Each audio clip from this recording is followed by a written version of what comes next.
All right, so we're looking at page 49 in the Unit 3 packet. And we're starting inferential statistics. Before we get too crazy with discussion of hypothesis testing and confidence intervals, we have to talk about normal distributions a little bit more, as well as the central limit theorem. Okay, so the next bunch of pages are going to kind of get across those ideas. All right, so starting on page 50, we discussed the normal distribution. In the past, it was just a bell-shaped curve. Now we're going to get into some of the more advanced numerical attributes. The continuous random variable whose distribution when graphed is bell-shaped, that we knew. What we might not have known is that it's modeled by this equation. So I'm just going to give you a quick look at it. Y equals the fraction e raised to the negative, I'm going to write it as negative 0.5, open paren, x minus mu. Well, on a touch screen it's kind of hard to put in a mu, so I'm going to put in a capital M. Divided by sigma. Well, actually, I regret not putting the fraction in first. So x minus capital M over, I'll use a capital S here, just again because you can see in the keyboard I have a little tau there, but I don't really have anything, right next to the L, but I don't have any of the other Greek letters. If I'm using a regular keyboard, you can, in many cases, just type in like mu and it'll convert it to mu, but that's not the case with a touchscreen. So I'll show you in a little bit the better version of this on Blackboard. All right, so S root and 2 pi. Well, fortunately we have a pi, so there we go. All right. Now you see here, it asks us if we want to add a slider, and we do, because M, the capital M in place of mu, and the capital S in place of sigma are unknown, or at least they vary depending on the data set. Right? So if we assume the mean is 0 in a standard normal curve, if I can get it to lock on there, and the standard deviation is 1, then what we're looking at is what we have been accustomed to working with as a standard normal curve. So let me go, let me do negative 4 to 4 for x, and I'll do like 0 to, let's say, 0.5 for y, and then we'll adjust as needed from there. All right. So that's pretty good normal distribution, pretty good looking normal distribution right there. So I'm going to snip that, and I'm going to bring it right on in.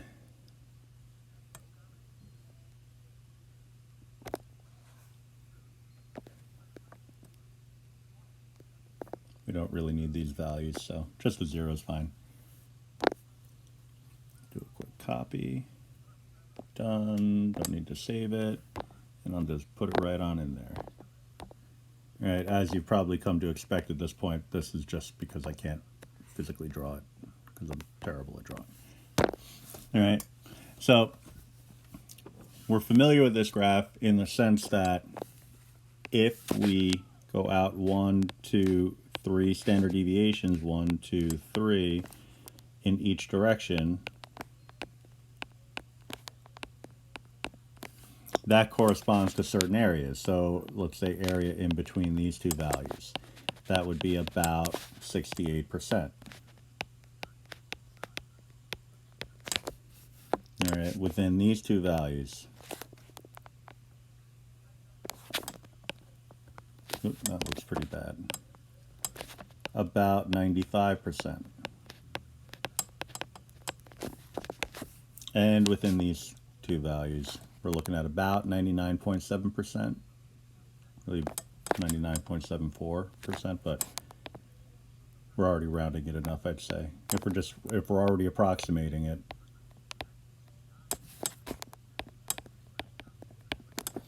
that would be good enough.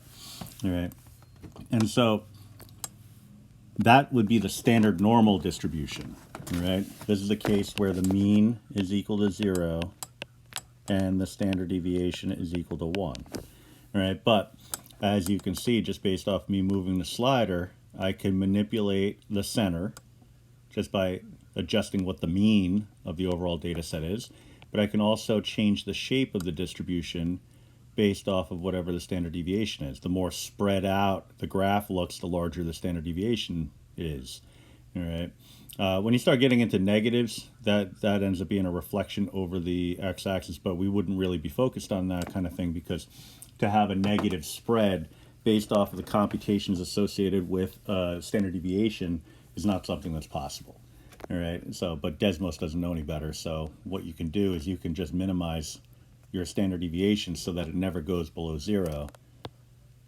And then you would have, basically, it would just kind of disappear at 0, because it's really just a single, really line, I guess, at negative 2.8 in this case. You know, we're not really seeing anything because it's one-dimensional. It's not really apparent in a two-dimensional graph.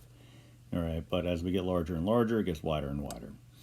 All right, so, but our default is 1 for the standard deviation, 0 for the mean. If I can get there. I just kind of lost my bearings for a sec. There we are. All right, so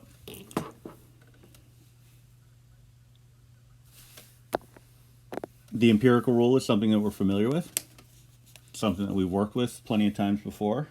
It's just a question of, okay, well, now how can we demonstrate that this really is the case? Now, fortunately, you see this nasty formula that we just typed in. We don't have to actually work with the nasty formula, right? There is a built-in feature in Desmos that accounts for this. All right, so if you go into functions and you go to distribution, all right, so we're looking at functions. I'll just type it, I'll write it in here. Functions, distribution, that's in Desmos.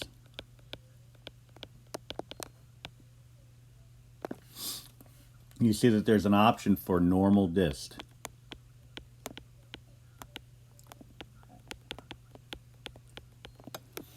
All right, normal dist. It asks you for the mean and standard deviation, but it'll assume a mean and standard deviation of 0 and 1, respectively, if you leave it blank. All right, but I like to type it in. It feels awkward to not have it there. All right, so normal distribution. Cannot write. Normal dist 0, 1. And then there you see the little box next to find cumulative probability. Oh, and by the way, I don't want this to be lost on anyone. Turn it off, turn it back on, turn it off, turn it back on. You see it's the same graph that we created. All right, so it's maybe not a proof, but a demonstration that this is really the same graph. All right, if you turn on find cumulative probability, you see how the default settings is negative infinity to infinity. What you can do is you can bound the graph, like I said before, from negative 1 to 1.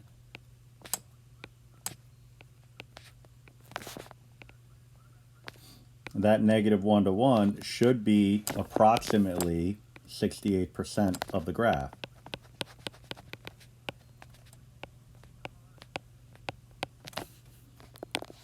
All right, so we're going to see. And we won't do it for all of them because, you know, it would be just redrawing the picture that I drew above. But at least you can get the idea. So let me type in a negative 1. And you see how it truncates the graph. And a positive 1. And you can see it's giving us something that would round to 0.68. Okay, 0.683, really. And the same idea for negative 2 to 2. About 95%, and then negative 3 to 3, about 99.7% or 0.997. All right. So I think I said 99.74 before I meant to say 99.73 because it says it right there. That's what it ought to be. All right. So that's a little demonstration of the Desmos calculator. And really, it's just as long as you know that it's under normal distribution, you're in pretty good shape. All right, so on the next page, it's just asking you to find the probability that z is between 0 and 1.5, for example. here's 0, here's 1, here's 2. That would make this 1.5. So we're looking for, if I can draw a straight line here, oof. We're looking for this area, which is really the same as saying the probability that z is between 0 and 1.5. All right. Now, you could say less than or equal to, or you could say just a simple less than symbol.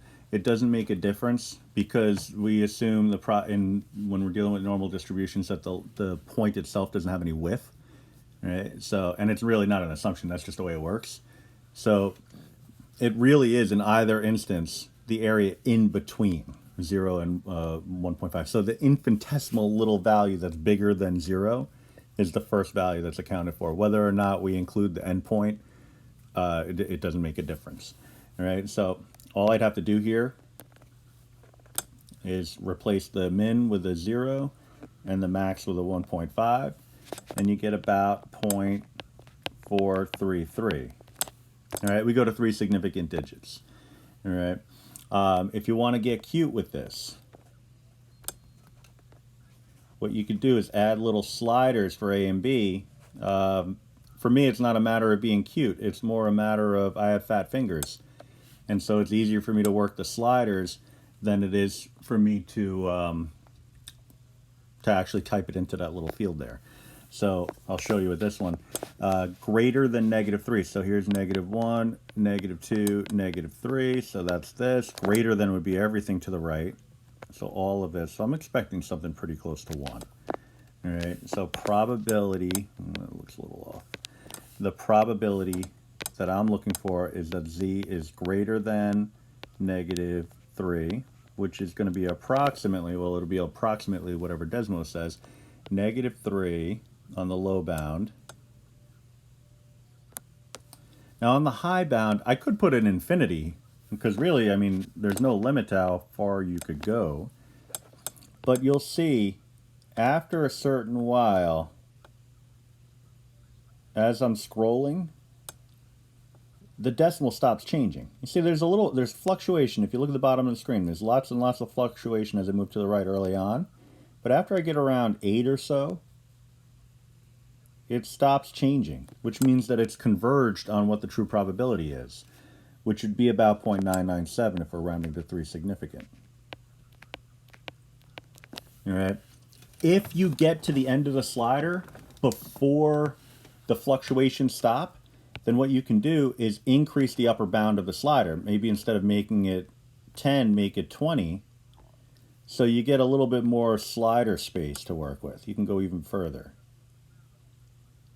Okay, but you see in this case it's irrelevant because, like I said, after about 8, it stops fluctuating. It locks in onto the particular probability, and then you're in good shape. All right, and you'll see the same is going to happen with the 1.28, which is less of a clean value. Here's 1, here's 2, 1.28. I'm ballparking it. It's going to be somewhere in that neighborhood. Left.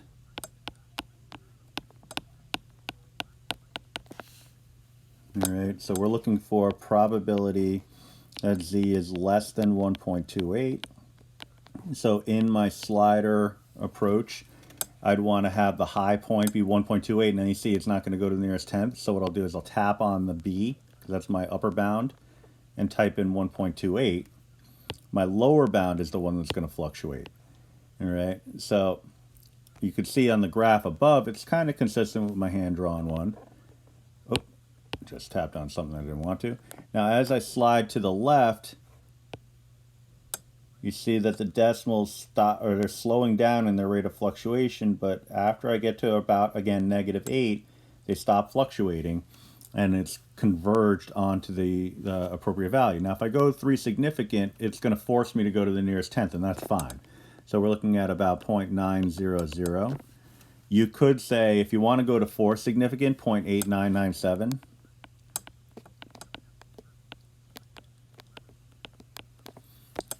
If you go more decimal places with this stuff, if you go more decimal places than is called for in the problem, that's not an issue. because you're being more accurate. It's when you go too fewer, that's when you run into a problem.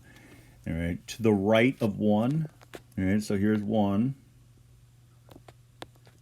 To the right of that would be over in this neighborhood. So I want my low bound to be 1. And my upper bound, I want to max that out. Right, until the fluctuation in the probability stops. It stops or converges at about 0.159. At most is the same as saying, and I'm going to get a little sneaky here.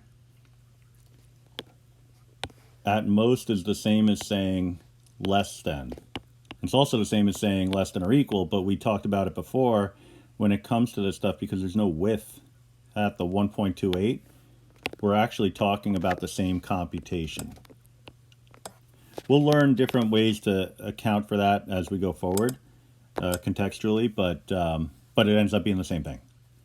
All right, and so at least would be greater than or equal, but we learned earlier that greater than or equal and greater than mean the same thing in this context. All right, so it's really just a greater than or equal.